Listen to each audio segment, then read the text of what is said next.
Rabeel with خوابوں کی کتابوں کے موسس ناظرین کو رابیل کا سلام۔ شروع کرتے ہیں آج کی کہانی۔ اس طرح نوجوان شہزادہ موت کے گھاٹ اتار دیا گیا۔ صرف یہ ایک شہزادہ ہی نہیں بلکہ اس کے بعد بھی کئی نوجوان آئے۔ ان میں شہزادے بھی تھے، وزیروں کے بیٹے بھی اور امیر زادے بھی شامل تھے، مگر ان سب کا حشر بھی وہی ہوا جو سب سے پہلے آنے والے شہزادے کا ہوا تھا۔ یہ سب کے سب شہزادی سے شادی اور تخت و تاج کے لالچ میں اپنی جان گنوا بیٹھے تھے، اور شہزادیوں کا راز بھی ابھی تک راز ہی تھا۔ اسے معلوم کرنے میں کوئی بھی کامیاب نہ ہو سکا تھا۔ اتفاق کی بات ایک غریب سپاہی کا اس ملک سے گزر ہوا۔ یہ سپاہی کسی دوسرے ملک کا تھا اور کسی جنگ میں اس طرح زخمی ہو چکا تھا کہ اب لڑنے کے قابل نہیں رہا تھا۔ اس نے بھی یہاں کے بادشاہ کا اعلان سن رکھا تھا اور اسے یہ بھی معلوم تھا کہ شہزادیوں کا راز معلوم کرنے کے لیے کئی لوگ اپنی جان سے ہاتھ دھو بیٹھے ہیں۔ اس وقت یہ سپاہی ایک جنگل میں سے گزر رہا تھا۔ وہ اپنے خیال میں مگن چلا جا رہا تھا کہ اسے چھوٹے قد کی ایک بڑھیا ملی جو دراصل پری تھی۔ اس نے سپاہی کو جاتے دیکھا تو پوچھنے لگی، تم اس جنگل میں کیوں گھوم رہے ہو؟ تمہیں کہاں جانا ہے؟ جواب میں سپاہی قدرے اداس لہجے میں بولا، مجھے کچھ معلوم نہیں کہ میں کہاں جا رہا ہوں اور مجھے کیا کرنا چاہیے۔ اتنا کہنے کے ساتھ ہی اس نے بڑھیا کی طرف دیکھا اور یوں ہی مذاق میں کہنے لگا، میرا خیال ہے مجھے شہزادیوں کا یہ راز معلوم کرنا چاہیے کہ وہ رات کو کہاں جا کر رقص کرتی ہیں۔ ہو سکتا ہے اس طرح ایک شہزادی سے میری شادی ہو جائے اور بعد میں بادشاہ بن جاؤں۔ اس نے تو یہ بات محض مذاق کے طور پر کہی تھی، لیکن بڑھیا اس پر سر ہلاتے ہوئے بڑے اطمینان سے بولی، ہاں کیوں نہیں، یہ کام مشکل کام نہیں ہے۔ کیا؟ شہزادیوں کا راز معلوم کرنا مشکل کام نہیں ہے؟ سپاہی نے چونک کر حیرانی سے بڑھیا کی طرف دیکھا۔ ہاں میں نے ٹھیک کہا ہے، تم یہ کام کر سکتے ہو۔ میں یہ کام کر سکتا ہوں، مگر کیسے؟ خدا کے لیے مجھے بتاؤ، میں زندگی بھر تمہارا ممنون رہوں گا۔ اس نے بڑھیا کی منت کرتے ہوئے کہا، میرے قریب آؤ، میں تمہیں بتاتی ہوں کہ تم کیسے یہ راز معلوم کر سکتے ہو۔ بڑھیا نے اسے اپنے قریب آنے کا اشارہ کیا، پھر آہستہ سے بولی، صرف ایک بات کا خیال رکھنا، اور وہ یہ کہ جب شام کو شہزادی وائن کا پیالہ لے کر تمہارے پاس آئے تو اسے پینا نہیں، کسی طرح ضائع کر دینا، لیکن شہزادی پر یہ ظاہر کرنا کہ تم نے وائن پی لی ہے۔ پھر جب وہ چلی جائے تو تم جھوٹ موٹ ایسے لیٹ جانا جیسے گہری نیند سو گئے ہو، مگر اپنی جگہ پوری طرح ہوشیار رہنا۔ اتنا کہنے کے بعد اس نے سپاہی کو ایک چوغا دیا اور کہا، تم جب اس چوغے کو پہن لو گے تو دوسروں کو دکھائی نہیں دو گے، لیکن خود سب کچھ دیکھ سکو گے۔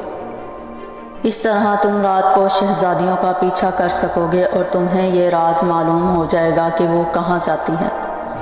سپاہی نے جب بڑھیا کی یہ بات سنی تو خوشی اور حیرت سے اس کی آنکھیں پھٹی کی پھٹی رہ گئیں۔ اس کی سمجھ میں نہیں آ رہا تھا کہ یہ سب کچھ کیسے ممکن ہے۔ بہرصورت اس نے بڑھیا سے چوغا لیا اور اس کا شکریہ ادا کر کے چلا دیا۔ اگرچہ اس نے شہزادیوں کا راز معلوم کرنے والی بات مذاق میں کہی تھی، لیکن بڑھیا کی بات سن کر اور اس سے چوغا لے کر اس کا اشتیاق بڑھ گیا تھا اور اس میں ہمت بھی پیدا ہو گئی تھی۔ وہ اپنے آپ سے کہنے لگا، کیوں نہ میں بھی قسمت آزمائی کروں، ہو سکتا ہے بڑھیا کا کہا سچ ثابت ہو۔ چنانچہ وہ وہاں سے چلا اور سیدھا بادشاہ کی خدمت میں حاضر ہو گیا۔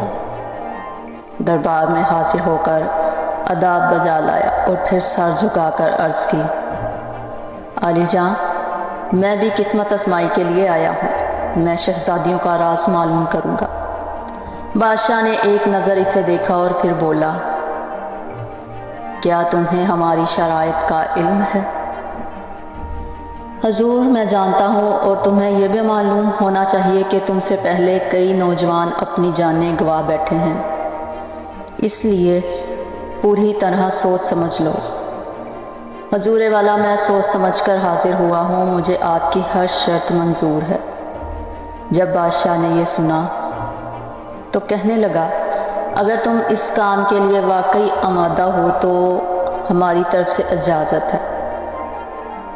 اس کے ساتھ ہی اس نے خادموں کو حکم دیا، اس شخص کو شاہی لباس پہنایا جائے اور اس کی خاطر مدارت کی جائے۔ جیسے ہی بادشاہ نے حکم دیا، خادم آگے بڑھے اور غریب سپاہی کو اپنے ساتھ لے گئے۔ انہوں نے اسے نہلا دھلا کر نئے کپڑے پہنائے اور اچھے کھانوں سے خاطر تواضع کی۔ وہ بھوکا تو تھا ہی، اس نے خوب جی بھر کے کھایا۔ پھر جب شام ہو گئی تو خادم اسے محل میں لے گئے اور شہزادیوں سے ملے ہوئے کمرے میں چھوڑ کر واپس چلے گئے۔ سپاہی نے اپنے کمرے کا دروازہ کھلا چھوڑ دیا تھا اور خود چوکس ہو کر بیٹھا ہوا تھا۔ اس کی نظریں شہزادیوں کے کمرے پر لگی ہوئی تھیں۔ جب ذرا شام گہری ہوئی تو اس نے دیکھا شہزادیوں کے کمرے کا دروازہ کھلا اور بڑی شہزادی ہاتھ میں پیالہ لیے باہر آئی۔ شہزادی اس قدر حسین و جمیل تھی کہ سپاہی نے اس سے پہلے کبھی کوئی عورت اتنی خوبصورت نہ دیکھی تھی۔ وہ اسے آتا دیکھ کر قدرے سنبھل کر بیٹھ گیا۔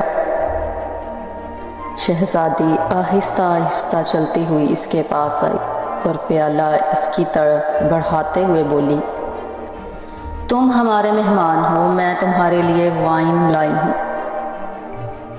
سپاہی نے خاموشی سے پیالہ لے لیا، لیکن وہ اس کا بندوبست کر کے آیا تھا۔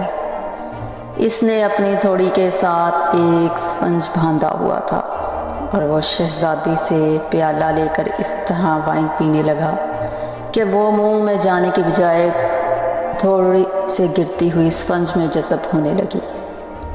یوں ہی اس نے وائن کا قطرہ بھی نہ پیا اور پیالہ بھی خالی کر دیا۔ لیکن شہزادی یہی سمجھے ہوئے تھی کہ اس نے وائن پی لی ہے، لہٰذا وہ خوشی خوشی واپس اپنے کمرے میں چلی گئی۔ ادھر سپاہی اس طرح لیٹ گیا جیسے اسے نیند آ رہی ہو، اور پھر تھوڑی ہی دیر بعد وہ زور زور سے خراٹے لے رہا تھا۔ شہزادیوں نے جب اس کے خراٹوں کی آواز سنی تو وہ سب ہنسنے لگیں کہ آج بھی ان کی ترکیب کامیاب ہوئی۔ سب سے بڑی شہزادی کہنے لگی، لو، دوسرے نوجوانوں کی طرح اس آدمی کا بھی آخری وقت آ پہنچا ہے، یہ بھی موت کے منہ میں گر گیا۔ اس کے بعد وہ سب انہیں اپنے کپڑوں کی الماریاں اور صندوق کھولے اور ان میں سے اپنی پسند کے شاندار لباس نکالے۔ پھر سب آئینوں کے سامنے کھڑی ہو گئیں اور لباس تبدیل کرنے لگی۔ وہ لباس میں تبدیل کرتی جا رہی تھی اور ساتھ ہی ساتھ ایک دوسرے سے ہنسی مذاق بھی کر رہی تھی۔ جب سب لباس تبدیل کر چکی تو انہوں نے اپنے اپنے نازک جوتے پہنے جو روزانہ نئے رکھوائے جاتے تھے۔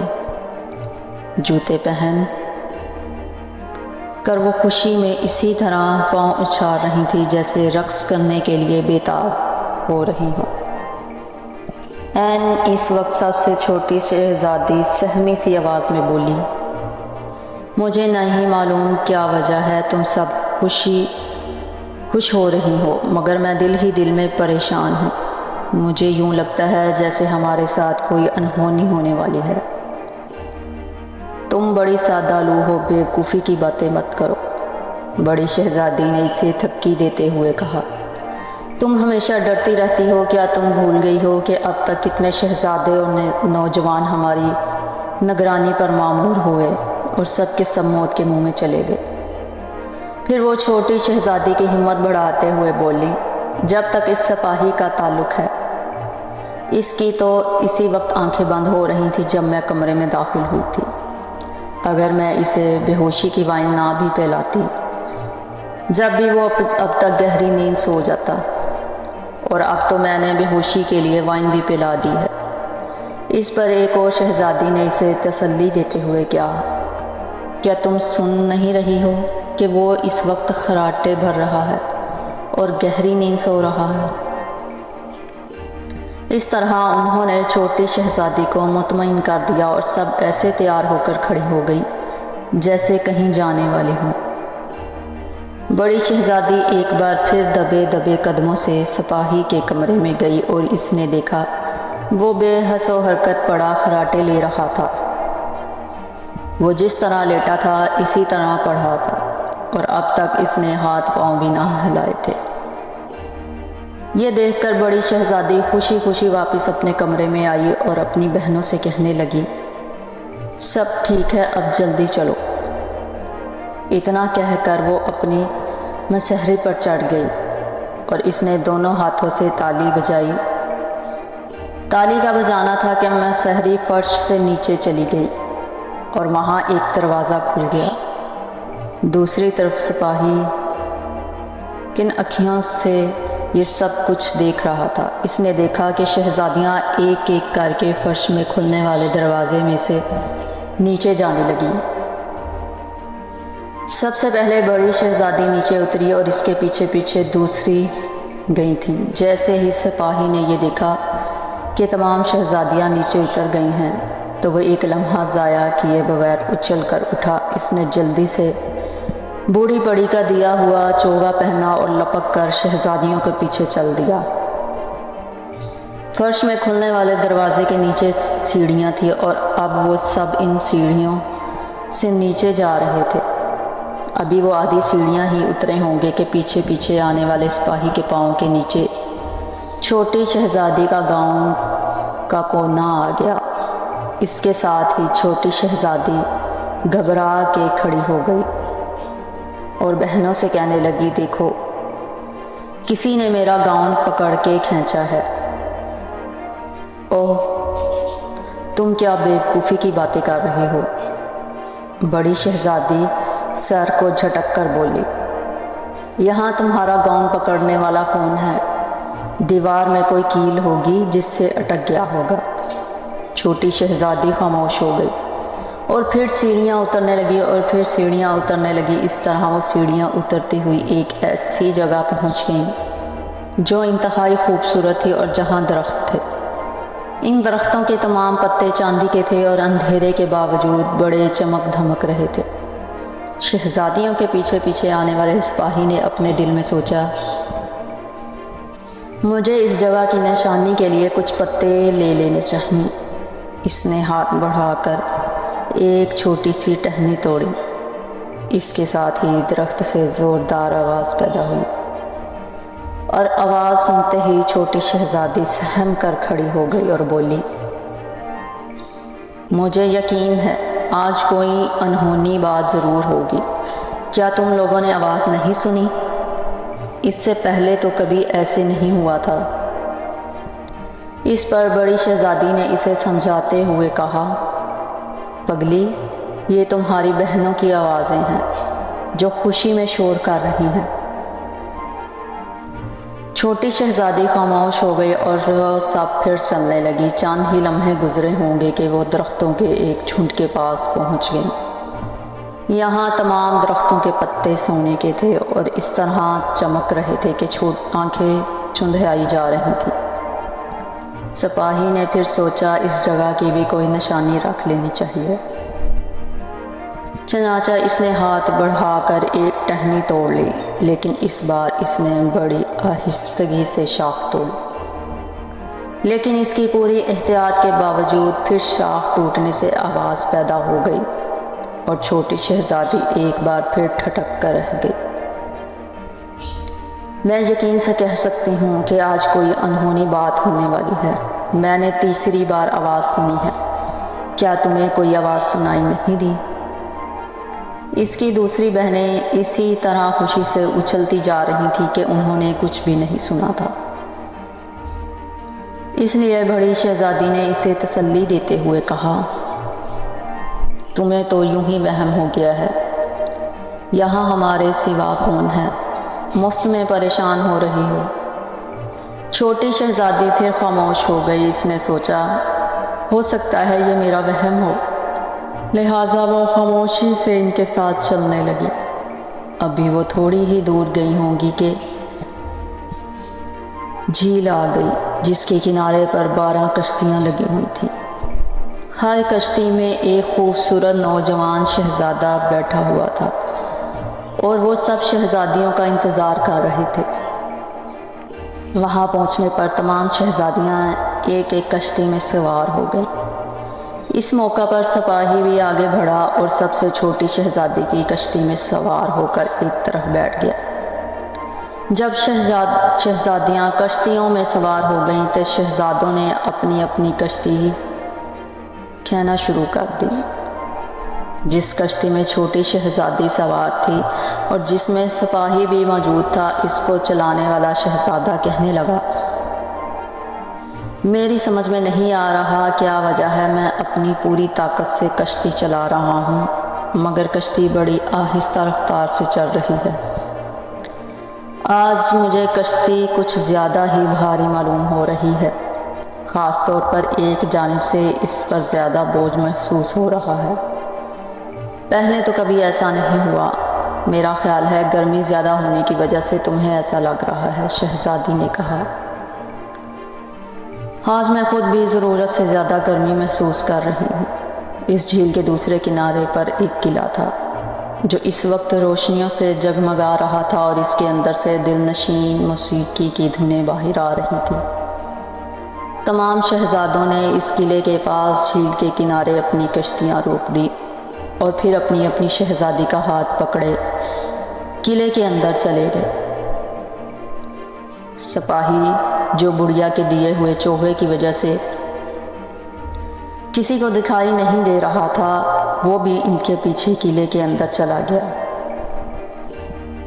شہزادیاں اور شہزادے جیسے ہی قلعے کے اندر گئے، انہوں نے جاتے ہی رقص شروع کر دیا اور ساتھ ہی ساتھ سونے کے پیالوں میں وائن چلنے لگی۔ اب وہاں عالم یہ تھا کہ پورے جوش و خروش سے رقص ہو رہا تھا، لیکن سپاہی ایک انوکھا کام کر رہا تھا۔ جب کسی شہزادی کے لیے وائن کا پیالہ آتا، وہ خاموشی سے اٹھا کر اسے خالی کر دیتا۔ چنانچہ جب بھی کوئی شہزادی رقص روک کر وائن پینے کے لیے آگے بڑھتی اور پیالہ لبوں سے لگاتی تو وہ خالی ملتا۔ دوسری شہزادیوں نے تو اس کی طرف کوئی توجہ نہ دی، لیکن چھوٹی شہزادی یہ دیکھ کر پریشان ہو گئی۔ آج یہ کیا ہو رہا ہے، یہ کیا راز ہے؟ مگر اس وقت تمام شہزادے اور شہزادیاں دیوانوں کی طرح رقص کرنے میں اس طرح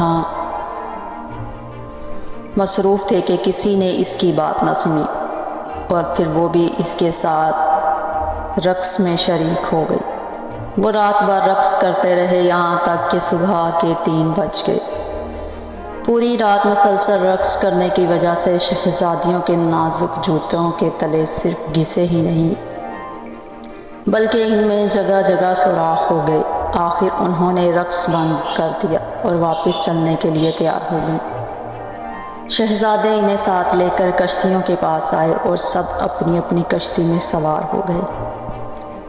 اس بار سپاہی سب سے بڑی شہزادی کی کشتی میں سوار ہوا تھا۔ جب شہزادہ کشتی چلا رہا تھا تو اس نے بڑی شہزادی سے کہا، جی ناظرین، آج کی ایپیسوڈ آپ کو کیسی لگی؟ کمنٹ سیکشن میں اپنی رائے کا اظہار ضرور کیجیے، اور نیکسٹ پارٹ دیکھنے کے لیے چینل کو بھی سبسکرائب کریں۔